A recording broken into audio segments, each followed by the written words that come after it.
부장님, 그리고 또 한 가지 궁금한 게 이제 그 리튬 사업, 네. 그 리튬이나 니켈 등 광물 사업 현황인데 LG 엔솔과 포스코 등의 국내 기업이 이제 리튬 사업에 본격화된다는 보도가 나왔습니다. 그래서 이에 대해서도 좀 진단해 주시면 네, 감사하겠습니다. 그러니까 앞으로 이제 그 북미 시장과 북미 외 시장, 그러니까 중국, 그러니까 더 정확히 말하면은 이제 중국 내 시장과 중국 외 시장의 광물 가격이 달라질 거고요. 특히 이제 FOAC 적격, 그러니까 0%냐 그렇지 않은 거에 따라서 광물 가격의 차이가 벌어진다는 것이고 실제 지금 그런 일이 벌어지고 있습니다. 그 얘기를 오늘 할 거고요. 지난해 하반기부터 니켈과 리튬 가격이 맞아요. 하락을 했죠. 쭉 빠졌는데 최근에 니켈이 반등하다가 다시 또 빠졌고요. 그 올해 이제 리튬 같은 경우는 26년부터 본격적으로 가격 반등, 그러니까 글로벌적으로 전체적으로 반등이 나올 거로 생각이 들고, 그리고 최근에 니켈이 이제 공급 부족 사태가 일어났다가 다시 이제 인도네시아 쪽에서 공급 증가로 인해서 다시 안정화 추세로 되면서 다시 떨어지는 모습에 있고요. 좀 올랐다 떨어졌죠. 탄산리튬 가격도 쭉 가다가 최근에 많이 떨어졌습니다. 떨어지고 있어서, 근데 이게 아마 이렇게 되게 되면은 대부분 적자가 나기 때문에 하반기로 갈수록 공급 물량 조절이 예상이 된다는 거고요. 그렇게 되면 다시 반등 날 가능성이 높겠습니다. 네. 요게 이제 그 선대인 TV에서 그 LF 그 전용 상부님이 말씀하셨던 게 FOC 0% 또는 그렇지 않은 것과의 광물가 가격 차이가 벌어지는 중이라 업계 계신 분이 이렇게 말씀을 하셨어요. 이거는 저도 이렇게 될 거라고 생각했는데 업계에 계신 분이 실제로 이렇게 말씀을 하셨고요. 그래서 이제 그 미래에셋자를 보니까 그 탄산리튬 탄산리튬 가격과 중국 탄산리튬이죠. 북미 탄산리튬 가격입니다. 달라요. 북미 쪽 가격에 프리미엄을 받고 있죠. 이게 점점 좀 벌어질 겁니다 앞으로. 이게 리튬뿐만 아니라 모든 광물이 다 갈 거예요. 양극재, 전액, 뭐 전액에 들어간 리튬이요, 동박, 알박 다 네. 분리막 전부 다 양극재, 음극재 전부 다 마찬가지일 겁니다. 그 중국산을 안 받는다는 건가요? 이게 그렇죠. 어떤 의미인가요? 보조금을 못 받으니까. 아, 네. FOC 규정으로 인해서 FOC에 해당이 되게 되면은 7,500달러 보조금을 못 받잖아요. 그 보조금 그게 연방정부 보조금만 생각할 수 있는데 주정부 보조금까지 하게 되면 15,000달러 정도 돼요. 그러면은 그거를 과연 아까 전기차 대중화 시대 보급형차가 나온 거는 얘기가 달라진다니까요. 손해보고 팔 수가 없어요. 그러면은 완성차 입장에서 15,000달러 보조금을 그걸 못 받을 수 있는 리스크를 감수하고서 광물을 쓸 것인가. 그렇죠. 더욱더 FOC에 저촉되지 않는 FOC 규정 0%에 해당되는 걸로 요구를 하겠죠. 그거에 압박이 강해지겠죠. 그러면 그런 광물이 귀하단 말이죠. 네. 왜 귀하냐? 지난해 그 IRA 적격 니켈량이 6%에 불과했다는 겁니다. 그래요? 전체 6%에 불과했다는 거예요. 저것만 써야 되는 거잖아요. 그러면. 이제 그래야지 이제 되는 거죠. 보조금을 네, 보조금을 받을 수 있으니까 이제 이야. 그 모든 광물이 이럴 가능성이 높아요. 그래서 이제 요거 니켈 쪽은 그 리튬 쪽은 만약에 칠레 쪽도 아르헨티나는 아직 안 됐는데 칠레 쪽이 이렇게 그 IRA법 혜택을 받기로 확정이 됐거든요. 칠레산 리튬이. 그러면 이쪽으로 개발된다고 하면은 좀 숨통이 튈 수 있죠. LG 엔솔, 포스코. 네, 그렇죠. 그러니까 이제 글로벌 전체를 보면은 리튬은 공급과잉인데. 북미 쪽으로 놓게 그 IRA법에서 FOC에 맞아서 보조금을 받을 수 있는 거를 보면은 다 슈테되자는 거죠. 이야. 와. 다 공급 부족이야. 전부 다. 이야. 그렇구나. 그렇기 때문에 근데 거기에 중국이 못 들어와요. 못 들어와. 전기차는 관세 100% 매기고 그리고 FOC 규정에 의해서 중국산 쓰면 안 되고 이야. 하다 보면은 그러니까 완성차 업체에서 점점점 FEOC죠. FEOC 0% 광물을 찾고 있다는 거죠. 그리고 그러면은 당연히 가격이 공급 부족한 상태니까 가격도 올라갈 수밖에 없죠. 그러겠네요. 또 그렇게 될 거라는 중국 거예요. 죽이는 거 아니에요, 이거 완전? 그렇게 해야 되니까 그 전략 산업이니까. 그래서 이제 단순히 그 전기차 산업 자체로만 보는 것과 이런 글로벌 쪽의 지정학적 관점에서 볼 때는 다른 얘기야, 다른 얘기. 그걸 봐야 된다는 거였잖아요. 네, 맞아. 그래서 이제 그 노차이나존이 앞으로 경제 블록화 세계화는 끝났어. 그런 것들이 나타난다는 것이고요. 그래서 조만간 협정 맺고서 공식 발표할 것으로 생각이 들고 그렇게 되면 이제 칠레산 리튬으로 양극재 만들어가지고 수출하게 되면은 인센티브 받게 되는 거죠. 이렇게. 그래서 이제 그 LG 엔솔과 포스코홀딩스가 지난 4월달에 칠레 그 광물공사의 그 리튬 추출 개발 기술을 위한 그 정보 요청 절차를 지출을 한 상태고요. 회사에서 그 칠레 정부가 먼저 참여하라고 좀 요청했다 그러더라고요. 그래서 이제 칠레가 아르헨티나랑 볼리비아까지 합쳐서 리튬 트라이앵글이라고 불리는 이제 전 세계 리튬 매장량 1위, 생산량 2위. 그런데 이 염원 리튬이 많아요. 다만 칠레 쪽의 염원 리튬이 좀 농도가 좀 낮은 단점이 있는데 요즘은 기술이 또 발달해가지고 그 낮은 것도 쓸 수 있는 개발이 된 것 같아요. 그래서 이제 이 염호가 이제 18가까지 늘어날 것으로 보여지는데 염호가 원가가 가장 낮아요. 가격 경이 가장 좋은 거죠. 리튬 가격이 많이 올라가지 않아도 그걸로도 충분히 마진이 남는 그런 구조인데 그래서 이런 것들이 괜찮다라고 보고요. 미래에셋에서 항상 이런 그 산업 리포트 만들 때 이제 그 김철중인을 만들어 주는데 이전 자료는 보면은 3분기 때 이렇게 그 Q가 올라가는 가격이 올라가거나 Q가 올라가는 게 많았거든요. 좀 전체적으로 한 분기가 늦어졌습니다. 지금 보면. 이게 3분기 때부터 있었는데 빨간색이 동박 쪽만 수익성이라든가 P가 올라가는 거 빼고는 동박은 지금 2분기부터 올라가고 있어요.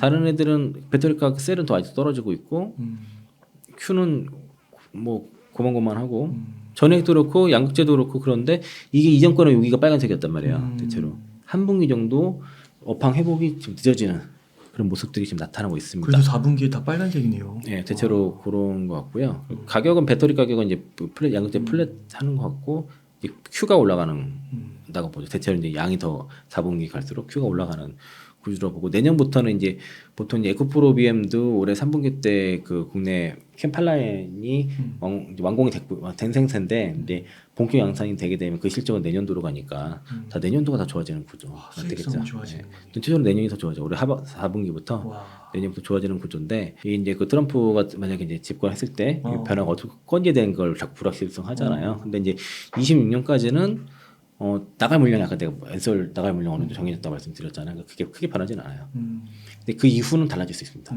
26년 이후는 달라질 수 있어요. 하지만 26년까지는 크게 달라지기가 어려운 구조예요. 이미 그 배터리라는 게 5년 전에 나갈 차에서 이미 다 소재까지 다 세팅돼서 개발이 돼가지고 나가는 거기 때문에 또 이제 계약도 지금 장기 계약도 다 기본 계약이거든요. 그러면은 만약에 그거를 안 지키면은 보조금 그 배상해야 돼요. 손해배상 최소 물량을 발주하지 않으면은 그걸 물어줘야 된다고. 그렇구나. 그래서 바인딩 계획. 그러니까 그게 좀 늦어진 것뿐이지 이미 정해져 있다. 네, 어느 정도 정해졌어요. 약간 조선모사 같은 경우에요. 그러니까 지금 아니면 나중에 놓아지는 그런 부분인데 26년 이후로는 변수는 있을 수 있다라고 생각하시면 좋을 것 같아요. 재계약을 또 하면 되는 거니까. 네. 그러니까 왜냐면 트럼프가 되고 안 되고 따라서 26년 이후 27년도부터의 변화는 있을 수가 있어요. 근데 26년까지 크게 변하기는 어려운 거. 그렇게 해서 이제 미국 뭐 트럼프 이슈, 유럽 이슈, 거시적인 뷰, 지정학적인 뷰에 대해서 되게 인상 깊었고 그 다음에 노차이나 존 이거 얘기해 주시면서 광물의 그 가격 그 부분도 잘 너무 짚어주셔서 너무 감사드리고 그래서 이렇게 좀 종합적으로 봤을 때 이제 2차 전지 투자하시는 분들에게 저는 이제 약간의 희망 이런 것들을 좀 느꼈고 조금만 더 버티면 되겠다. 네, 그런 걸 좀 얻긴 했는데 끝으로 좀 시청자분들께 좀 한 말씀 더 해주신다면 감사하겠습니다. 제가 이거 오늘 이 다 많은 자료 중에서 가장 얘기하고 싶었던 거는 요 한 장에 다 있어요. 요게 다 있습니다. 네, 요 한 장에 다 있고 그 2차 전지 장기 투자자들이 앞으로 만나게 될 세 가지 빅사이클.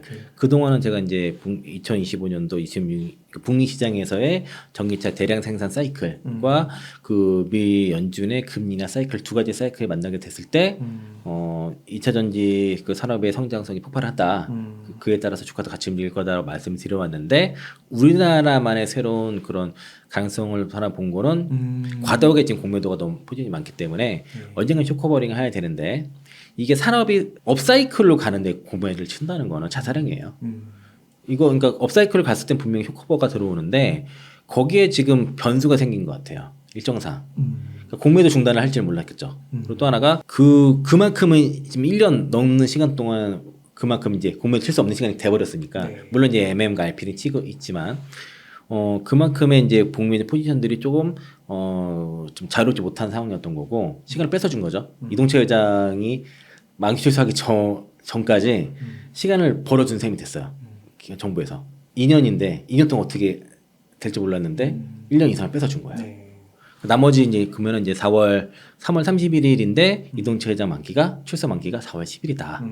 한번 기억해 보자. 이 얘기 아무도 안 하지만 한번 제가 문득 갑자기 생각이 났어요. 이게 잠깐 날짜를 보니까 좀 공매도 그 시행되는 일정과 이동시장 회장 출석 말자는 맞겠는데 네. 이 생각 들면서 최근에 공매도 제도가 이게 된다고 무기한 공매도도 되게 놀라웠지만은 그 금지시킨 것도 놀라웠지만은 이거 주식의 공매도 목적에 따라 주식별도 관리한다고 또 인상 깊어서 그래서 요거 잘하면 일단 지금 잘 버티셔야 될 것 같고요. 그리고 네. 이제 대형주도 갖고 계신 분들도 일단 지금 잘 버텨서 너무 왔다 갔다 할 게 아닌 것 같아요. 일단은 지금 쉽게 특히 이제 공매도 많은 종목도 있지 않습니까? 에코프로, 포스코피체, 포스코홀딩스 이런 것들 이거를 쉽게 팔 상황은 아닌 것 같다.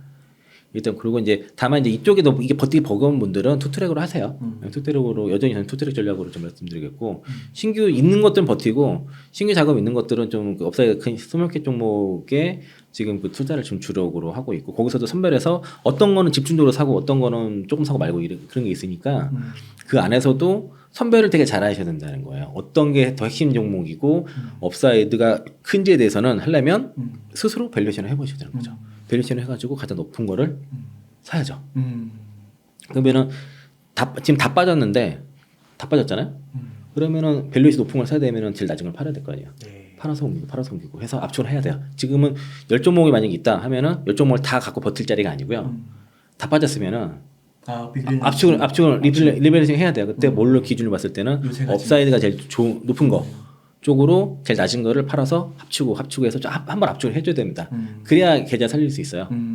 이거는 경험상 말씀드린 거고요. 일례로 이거 2020년도 코로나 장세 때 네. 제가 어떻게 살아남았냐면은 종목이 다 박살났어요. 그러다가 그 공매도 뭐 제로금리까지 가고서 공매도 금지할 때 그때 시장이 거의 종가로 국가하는 분위기였거든요. 그때 코텍스 레버린 삼성바이오로직스 있는 현금 일단 다 사고 있는 거 갖고 있는 건 다 안 팔았어요. 그때까지 이렇게 버텼고 현 현금 다 동원해서 일단은 레버리 그 지수 레버리지나 삼성바이오로직스 사고 그러고 나서 어느 정도 반등 나온 다음에 5월달에 ISC랑 이오테크니 두 종목으로 50%를 몰빵을 해요. 다 정의하고 ISC가 열흘 만에 70% 올라가는 바람에 그해 5월달에 계좌가 50% 이상 올라갔거든요. 그래서 한번 계좌를 일단 살려놓고 그러다가 6월달에 그 금리 뭐 발작하면서 기준 10년 국제승인 1.5% 넘어가면서 하루에 그 5% 빠진 코스피가 100포인트 빠진 데 있거든요. 그때 다시 엎어요. 다 빠졌잖아요. 그래가지고 그때 2차 전지로 포트를 엎었어요. 뭐 에코프로비에 뭐 PNT, 뭐 SKC 이런 거 있잖아요. 그런 것도 2차 전지랑 또 반도체 종목들도 뭐 동일세미 같은 거 그래서 그 2차 전지의 70% 반도체 30% 해가지고 그쪽으로 포트를 엎어서 그게 또 쫙 다 가죠. 2배, 3배씩 막 다 가다 보니까 그래서 나는 거예요. 그래서 지금 다 같이 빠졌을 때는 지금 가만히 있어서 반등을 기다리는 것보다 어느 게 더 반등의 강도가 강하고 또 멀리 더 많이 갈 수 있는지를 생각을 해가지고 당장 오늘 샀는데 얘가 빠졌다고 해서 그게 중요한 게 아니고요. 앞으로 어떤 게 더 멀리 갈지에 대해서 선전하고 그 종목에다 집중적으로 배팅해야 되는 겁니다. 네.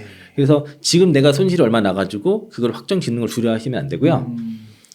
가장 멀리 갈 수 있는 거를 선별을 해야 돼요. 밸류에이션 탭을 짜가지고 해놓고 그 안에서 종목 합치기를 하셔야 돼요. 지금 네. 10종목 그대로 다 갖고 오지 마십시오.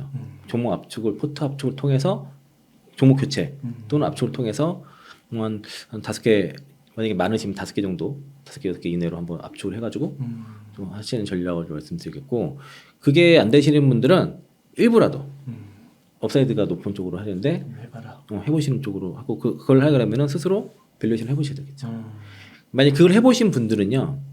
예를 들면 6월달에 본인이 뭐 누굴 어떤 참고를 해서 종목을 갈아타긴 했는데 좀 빠졌다 했을 때 원망 안 합니다. 그 해보신 분들은 본인이 밸류에이션 안 하고 아무것도 안 하고 공부를 안 한 상태에서 그냥 감이라든가 명목적으로 이렇게 하신 분들 빠지면 원망하거든요. 그건 본인 잘못이에요. 네. 그거를 이해하지 못하면은 앞으로도 미래가 없어요. 그걸 이해를 하셔야 돼요. 맞아요. 예, 그러니까 지금 그래서 이제 일단은 2차전 투자하신 분들 제가 볼 때는 주가의 바닥은 대체로 상당히 낙폭 바닥을 넘어서 일부 특히 중소형주 일부 종목들은 바닥을 쫓고 내려왔거든요. 그러니까 바닥의 바닥을 온 거기 때문에 지금 잘 버티시는 게 좋을 것 같고 다만 가만히 있는 것보다도 다 같이 빠졌을 때는 그러니까 주도로 갈 수 있는 종목으로 옮겨 타는 게 회복이 훨씬 빠르다 경험상. 그래서 살아납니다. 말씀드리겠습니다. 네, 살아남을 수 있다. 돈 벌 수 있다. 긴 시간 동안 유익한 인사이트 많이 나눠주신 거 감사드리고 오늘 이 정도에서 마무리하도록 하겠습니다. 네, 감사합니다. 오늘 고생 많으셨습니다. 네, 고맙습니다.